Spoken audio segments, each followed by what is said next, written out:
Well, hello everyone. Don Garman here from Mirador Capital Partners. Here we are again. We are here at the 7th of July, and we have all just come through the first half of 2022. And the very best thing I can say about the first half of 2022 is, thank goodness we made it. It's over, and now we can get on to the second half of 2022. I'm going to take a few minutes today to answer a couple, questions about our positioning and kind of where we are and what we think it will take to get us to change meaningfully from where we are, because that was a vicious, violent 6 months. And as many of us know, really the violence and the viciousness started really in a certain segment of companies' stock prices in 2021. And we largely dodged, those missiles pretty well. And then in 2022, the missiles started to catch everything. And really, it was a story of stocks going down, bonds going down, everything going down. And for those of you who like other assets besides just stocks and bonds, those are going down too. So it's definitely a period of time that you've probably heard by now. We have not seen in the S&P 500 that type of decline since the year I was born, which was 1970. Which, oh, by the way, was another period of time in our history characterized by slow growth and high inflation. And the biggest challenge for asset values over longer periods of time is this phenomenon called stagflation, which is high costs and low growth. And so this is why the Fed, upon recognizing that they were behind, you might recall 9 months ago, we were still feeling like inflation was transitory, was the word that were in the Fed minutes month after month.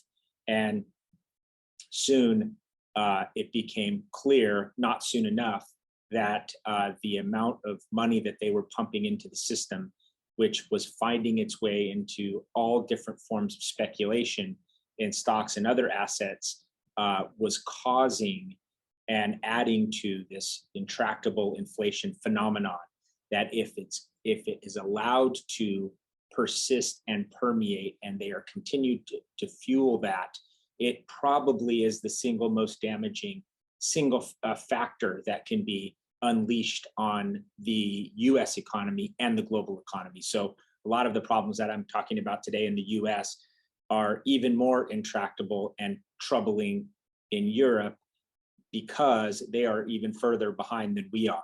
So what I think Jerome Powell was signaling recently is that he's very serious. Rates went up a ton this year. We've all probably noticed, if you've tried to help somebody or tried to get a mortgage yourself, rates are a lot higher than they were. And this is the process of getting the economy off of the steroids or the medicine that we have been applying to it.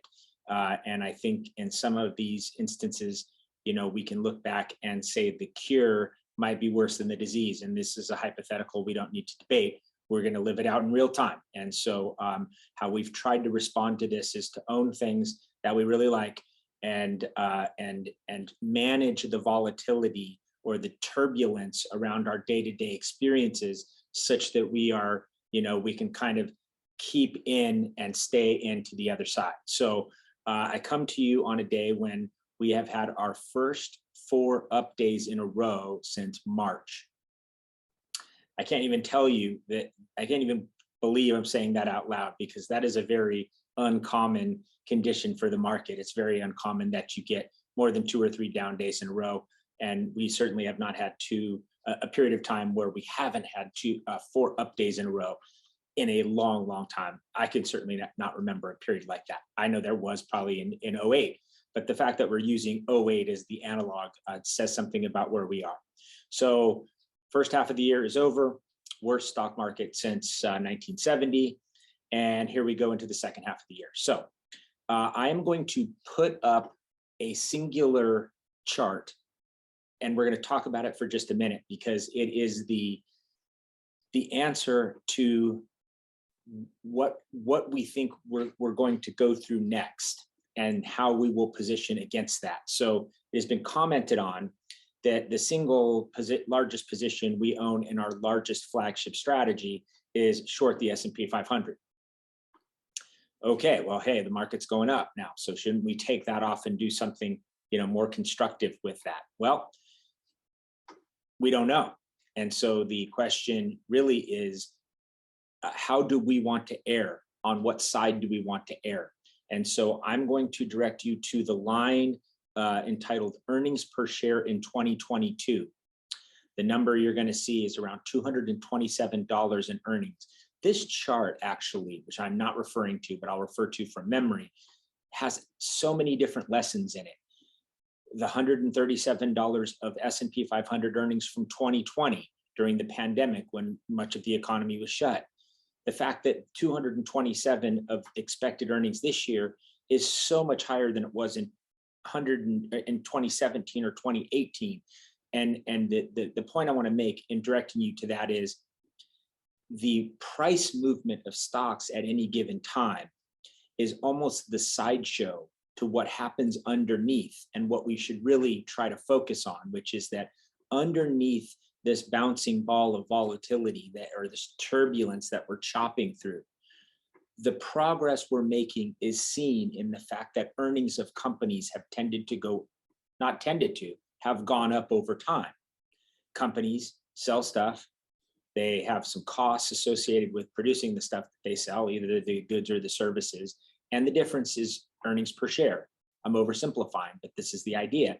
And over time, the earnings that are available to equity owners, like what we all are when we own stocks, has grown. And those are available for dividends or to buy more equipment to produce ever more stuff. This is the machine that really happens underneath. And the real answer to the question, why can't we just sell it all and sit it out? Because you then put yourself in this really awkward position of then buying it all back. And then what is it?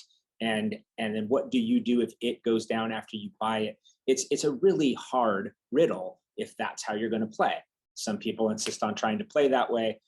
Study after study, time after time, have demonstrated that the smartest people in the world cannot do this successfully. So it's not something I care to endeavor to try. But having said that, I do realize that every individual person has their breaking point. And it's certainly, I'm not going to be arrogant enough to suggest that I know exactly what's going to happen in whatever next period of time and can predict it perfectly. I would be insulting all of you and you wouldn't believe me even if I said I could. So that isn't the game. The game is knowing what we own and trying to manage the volatility of the portfolio throughout these choppy times. So I'm going to refer you back to that $227 number. Here's the challenge, and here's the answer to why we wouldn't get differently positioned today. Very soon, we will start going into Q2 earnings reports. These are the report cards that companies produce every quarter. How do we do? That number of earnings for 2022 hasn't really budged since January. Back to what we were just discussing, the components of that would be revenue and costs of producing that revenue, knowing that in the United States, the largest single factor in creating that revenue is the consumer. Consumer makes up roughly 2/3 of our economy, that activity that we all do all the time when we go to restaurants and we buy stuff from Amazon, and this is our activity, this is the commerce, this is the economy. So it doesn't jive with my common sense when nearly everyone I personally know has cut back in some form or fashion. Everyone's retirement accounts are down. Everybody's personal accounts are down. Everybody understands their real estate's now going down. So the phenomenon is the wealth effect. No one feels quite as wealthy as we did, a short time ago when prices were a lot higher. So does that drive a change in behavior? I would argue it must. The second thing is we've all recognized that fueling up our tanks costs a lot more. Going to the grocery store costs a lot more. The things that are sort of non-negotiable in many of our lives all cost more. And that will create less money for other things.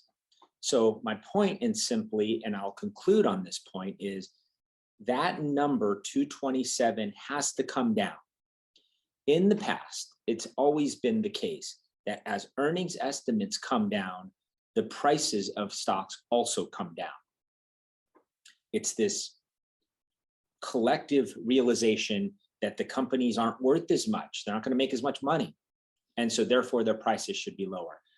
However, it could be the case that most of that has already happened. We just had the worst market that we've had in 51 years, 52 years, 1970. So it's not like this is a brand new phenomenon. In fact, it's very likely that we're a lot closer to the end of this than we are to the beginning of it. Yet another reason that, kind of jumping out now probably isn't the right thing to do. Doesn't mean some of you won't do it, but looking back a year from now when things will look very different, might be something that you wonder, what was the rush, having gone through literally just this traumatic 6-month period. So point being, common sense would tell me that as the CEOs get in their earnings calls and they understand that we all understand that costs are up and that revenue can be, challenged for the second half of the year, many of them will talk down the second half and beyond, reset expectations, take a pause, perhaps take something out of the drawer that they've been hiding and not wanting to talk about or disclose or put in the numbers for the last couple of years into these set of numbers. And my hunch would be that 227, we will refer to that again in the future and see where it lands, should be closer to maybe what last year's number was, which was $206.75, if memory serves, or thereabouts. And if that is the case, if earnings get marked down to that level, then we will feel comfortable that we need to be less defensive and perhaps be ready for what comes next in a more offensive state of mind. So that's really what we're looking for. You guys will all be following along as closely as some of you do and as distantly as others of you do. And we will check in again and update you on this narrative as we go through the second half of the year. So let me just say, crazy first half, not pleasant for you, not pleasant for us. We own it all too, so we know. But as I've said before, this is my 28th year of doing this. We've done it before. We're going to have to get through a couple of these at least again. And this isn't going to look back to be anything different than another great buying opportunity at some point, probably sooner than later, but who knows? But we're going to keep chopping through and we're going to keep flying the plane forward, which is always what we do. So hope everybody had some nice time with their family over the 4th of July.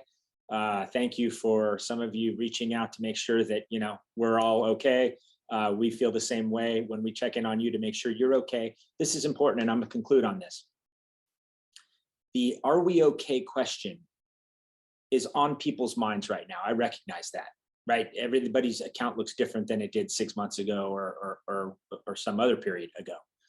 We're going to circle back with a certain group of people to check in on that question. If this is something you're interested in, please reach out to us. The calendar will fill up, and so we want to make sure those of you who feel most urgent about an answer to that question or a check-in on that topic, we encourage you to reach out to Amber. Our number has not changed, 925-621-1000.